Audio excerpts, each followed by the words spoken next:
Salut, je m'appelle Rosemary. J'ai 16 ans. Je n'ai rien à cacher. Je vais te raconter cette histoire pour te dévoiler la chose horrible que ma mère a faite. Et je suis sûre qu'elle en paiera le prix. Et j'espère que tu comprendras d'où je viens. Jusqu'à récemment, je vivais avec ma mère dans une grande maison. Il fut une époque où ma famille était au complet et heureuse.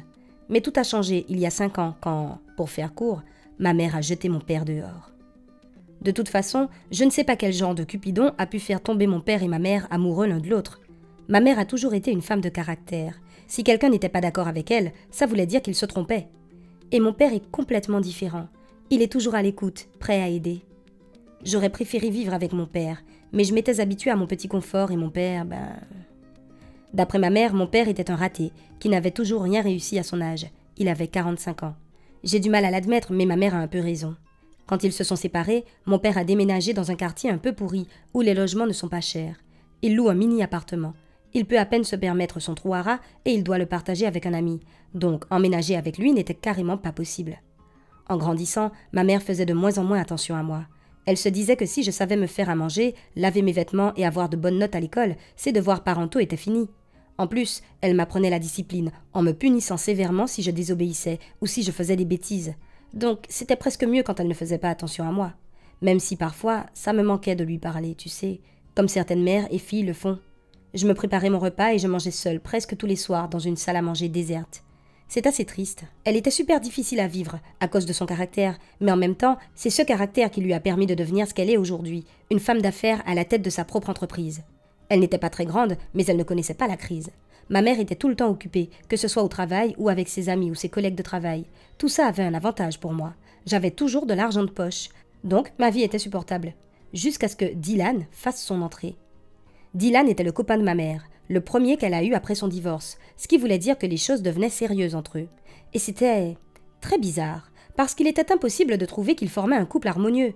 Dylan avait presque 10 ans de moins que ma mère, et il faisait partie de ces types qui font très attention à leur look. Il allait souvent à la salle de sport et chez le coiffeur pour avoir une barbe parfaite. Il mettait un parfum cher et branché. Enfin, tu vois le genre. Ma mère, elle, n'était pas vraiment jolie, et elle faisait facilement son âge, donc les voir côte à côte était très étrange. Je suppose que j'aurais dû être contente que ma mère ait rencontré quelqu'un, mais pas après qu'il a envahi ma maison, tranquillement, en toute confiance. Déjà, personne ne m'a demandé si ça me gênait que Dylan emménage avec nous. Un matin, je suis descendue dans la cuisine pour me faire un jus d'orange pressé, et je suis tombée sur un étranger en peignoir. J'ai presque crié, mais ma mère a surgi pour tout m'expliquer. Tu imagines à quel point j'étais choquée? Je devais accepter qu'il soit là, comme si mon avis ne comptait pas. J'avais de plus en plus l'impression d'être un fantôme. Dylan n'essayait même pas d'être gentil avec moi. Il a vite commencé à se comporter comme si toute la maison lui appartenait. Mais surtout, ce qui m'énervait, c'est qu'il me traitait comme si j'étais la femme de ménage. Il pensait qu'il avait le droit de me gronder si je ne faisais pas la vaisselle, par exemple, y compris sa vaisselle. Rapidement, ma mère et Dylan ont commencé à se permettre de faire des commentaires sarcastiques sur ma présence dans la maison, comme s'ils ne pouvaient pas se détendre à cause de moi. C'était sur le ton de la blague, mais elles étaient très désagréables, ces blagues, et parfois même méchantes. Elles me blessaient beaucoup. Ils ont même dit qu'ils devraient m'envoyer vivre chez mon père. J'ai entendu leur conversation, un soir où ils pensaient que j'étais déjà partie me coucher. Et j'y avais déjà réfléchi. Mais mon père n'avait absolument pas d'argent. J'ai découvert plus tard que j'avais raison de ne pas sentir Dylan. Il n'était pas la personne qu'il faisait semblant d'être. Un jour, j'étais en retard pour l'école et j'ai pris son téléphone sans le faire exprès. On avait le même modèle, de la même couleur. Je n'ai réalisé mon erreur qu'une fois au lycée, quand Dylan, qui cherchait son téléphone, a appelé d'un autre numéro. Quand j'ai réalisé que j'avais touché au téléphone de mon horrible beau-père, ou peu importe qui il était vraiment pour moi, je n'ai pas résisté à la tentation de regarder ses contacts, ses messages, ses photos, tous les endroits qui n'étaient pas protégés par un mot de passe. Et devine ce que j'ai trouvé. J'ai découvert que Dylan parlait avec une fille. Je n'aimais pas le ton de ses messages, parce qu'on aurait dit qu'ils étaient très proches. J'ai décidé d'y porter un peu plus d'attention. Ça m'a pris toute la durée de mon cours, mais ça valait vraiment le coup. D'abord, Dylan parlait à son ancienne copine, avec qui il gardait une relation chaleureuse et même intime. Ensuite, Dylan racontait qu'il ne vivait avec ma mère que pour son argent. Il ne l'aimait même pas. Et Dylan avait un plan. D'abord, se débarrasser de moi. Et ensuite, s'emparer des économies de ma mère. Elle était amoureuse de lui et elle n'hésitait pas à lui payer tout ce qu'il voulait. Après ça, Dylan comptait quitter ma mère et retourner avec son ex, avec un bon compte en banque bien rempli, pour qu'ils puissent tout recommencer à zéro tous les deux. Honnêtement, j'étais tellement choquée que je ne savais pas si je devais en parler à ma mère. Je n'imaginais même pas sa réaction. Et quand j'ai osé lui dire la vérité, elle ne m'a pas cru.